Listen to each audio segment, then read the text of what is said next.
the injury that we saw to receiver Tyreek Hill, and the news is coming out. We're always very careful to not speculate, but when I saw the reports last night that they feared Tyreek Hill dislocated his knee, it was obvious he dislocated his knee. Some things don't need to be reported. Some things don't need to be feared. Some things just are because we saw it. It was a graphic and gruesome moment. It doesn't happen very often, thank God, but it underscores and I hope we're not playing this out to the end. I hope we're not playing it out to the end. I hope we're not playing that out to the end. I should have said something before the show. Please don't play that again.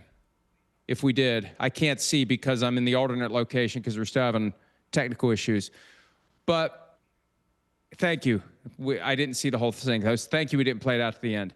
But it underscores, Devin, what I think all fans need to appreciate about professional football and college football, and really even high school football to an extent. But I think at college and pro level, the bodies are bigger, they're moving faster, the forces apply to the same ligaments and bones and tendons, and you can have these extreme outcomes. Every time a guy walks on the field, he's accepting the risk, small as it may be. He's accepting the risk that that's going to happen. It doesn't happen often, thank God, but it's on the radar screen of the things that can happen when you choose to play football. And this is a moment for us all to recognize that and understand and appreciate the stuff that you guys carry around as football players. And you did it for a long time. And I don't know how you did it. And I don't know how you compartmentalize what your job is with this ever-present risk that lightning is going to strike you or a teammate that you're close to, that it's going to happen, at any given time. And nobody knows when, where, and how, but it's there and it can happen. And last night was a reminder of it. No doubt. And I think even from a bigger picture standpoint of the game of football, for a lot of those guys have been a saving grace from whatever they've gone through in life. Like there's a moment right before you step on the field that there's a joy that you get 3 hours, 3.5 hours, whatever it is, to do this thing that since you were a kid, it's been a relief. It's been something that you just go and you have a blast, whether it's with your best friends when you were a kid or these new friends that you meet year after year, that this team you join. And I think when you look at Tyreek Hill and you look at the things that have been going on in his life, I remember talking to my brother. He had their game, the first game of the year, and he's talking to him, and everything was about him changing and doing different things. And he said Tyreek Hill told him, hey, I've learned this year it's about legacy, about what I leave behind, what I'm remembered, and I've been working towards improving those things. And a large part of those things that guys do, it comes from being on the football field. As you're changing things and you're like, man, this is hard or this is that way, and you get a chance to go out on that football field. So to watch him in a tough year of like, hey, the targets haven't been there, the big yards, and now you're watching this game last night, and you're like, man, Tyreek Hill looks like the Tyreek Hill we've seen in the past, flying across your screen, the quickness, and it makes another big catch for them to move the ball down the field. And for me, watching it last night, I'm like, oh, man, like I watched guys go to a knee right away. I watched guys cover their face, and I was like, oh, that was bad. And because I turned my eyes away from the TV when he went to catch the ball, I was like, oh, first down.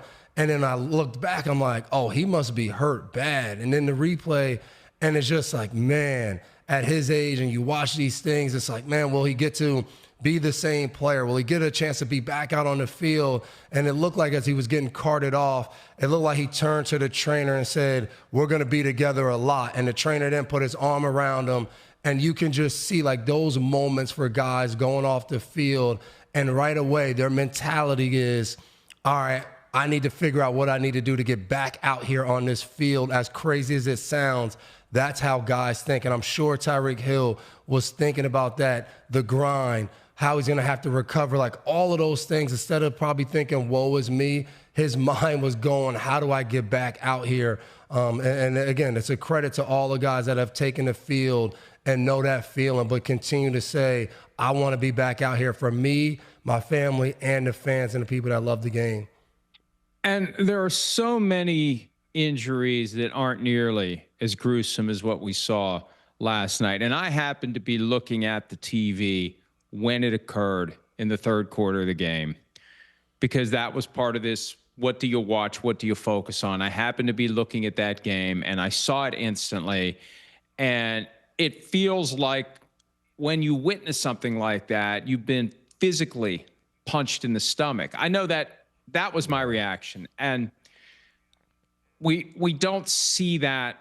We shouldn't have to process that. And I know that there's a lot that we see and shouldn't see nowadays that we have access to whenever we want on our phone, but still, there are certain things that will affect you. And this affected me physically to see that. We had Tank Dell with a similar injury on a Saturday game last year, the Texans-Chiefs game late in the regular season.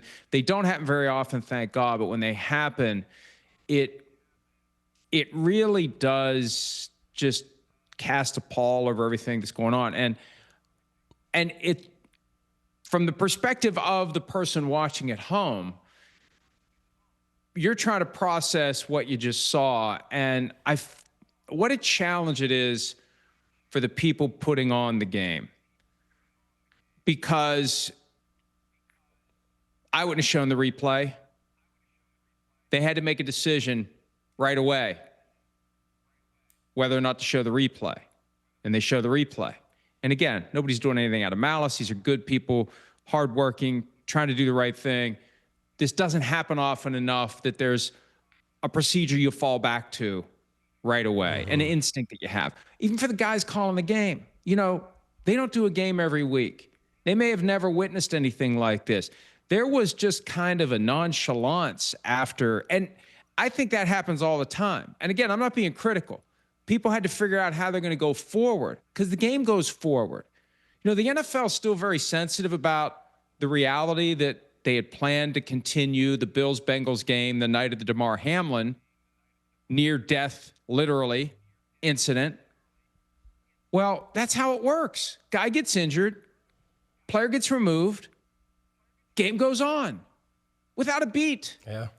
And for some injuries, it just feels weird. And I'm not suggesting they should have had a second halftime. I'm not suggesting they should have ended the game.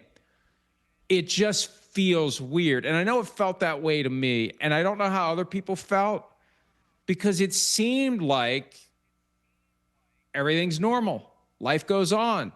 Periodic updates on Tyreek Hill, but the game keeps going. And even the players, the players are, boom, they keep going.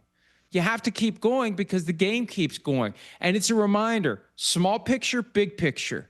For every player who steps away from the game, it keeps going. Everybody connected to the game in any way, shape, or form, it doesn't matter. It keeps going. The game is going to keep going. Back to what we're talking about earlier, it keeps getting bigger and bigger and bigger, and nothing stops the game except the Damar Hamlin incident. And that almost didn't stop the game. Yeah, and as a player, you're programmed from college to professional I've been on practice fields where a guy gets hurt on one of our fields and the coach will start yelling out Riverside it, turning around and go the other way. And there was a time we had a practice where the ambulance had to come out and we just switched fields. Like we're preparing to go play in a Super Bowl. We switch fields as the ambulance is out there. And for players, it's mentally, it's a effed up situation that you're watching from Miami last night. Like you're watching a guy who's been a captain on the team, who's been a leader, is one of your best players, and you watch him go down, but then in your mind, he just picked up a first down and the drive still goes and you got to figure out, all right, we got to get in the end zone to try to put this game. Like all of those things have to come right back in your mind as you were just down there saying a prayer for your brother that just got hurt. Like all of those things are mixed in there. And like you said, it's tough for everyone because that coach in your ear for Mike McDaniels and Tua, Like he's the first one that kind of advances this along. And then there's a player that'll advance it along. And it's a very tough thing to do. And I would say you never really get used to it. You just get programmed on what to do. And I think even for, Orlovsky and Riddick in the booth last night they've seen gruesome injuries before. And when you're a player, you vividly remember the ones you were watching. You remember the ones you've been at. I remember being on the field and somebody dislocated their ankle and their foot's turned the other way. Like, you vividly remember those moments and they all come crashing back in your mind. And then the program takes over of, oh, we got to move on. Next play mentality. So very weird thing. And again, I think it gives a lot of credit to everyone involved in the game, players, coaches. Obviously, it's a lot harder for players physically, but everyone that's able to move on, the people that are broadcasting the game, to move on and still give you the best of them in whatever role they play, and somebody watching the game, a lot of credit goes to that, because it's not an easy thing to do. And I think it is difficult and it's challenging in that moment to strike the right tone as you do go forward, because it doesn't happen very often. Thank God it doesn't happen very often. And, some of you may have been wondering, as Devin was explaining the injuries he's witnessed, Devin was gone from Rutgers when the Eric LeGrand injury happened. That was 2010. That was during Devin's rookie year with the New England Patriots, because that was one of the rare serious injuries that actually helped contribute to the changes we now see with the kickoff, because it was a reminder of those high forces, those high speeds that players can reach, and then they collide and you can have a serious neck injury, which is what happened to Eric LeGrand in 2010. But yeah, the game goes on, and we'll see how long Tyreek Hill is out. He'll be out for the rest of the year, torn ACL, one of the various ligaments damaged, because it's not the dislocation of the knee in and of itself that's a problem. It's the damage that's done as that knee moves in ways it shouldn't. That disrupts and impairs and tears ligaments. And so torn ACL, we know he won't be back this year. The question is, when will he be back? And what will he have? He's 31. Father Time otherwise is making his inevitable assault, and now this on top of it. It's going to be a challenge for Tyreek Hill, and we wish him the best. Hi, it's Mike Florio. Thanks for watching PFT on YouTube. Hit subscribe for the latest news and analysis from Pro Football Talk.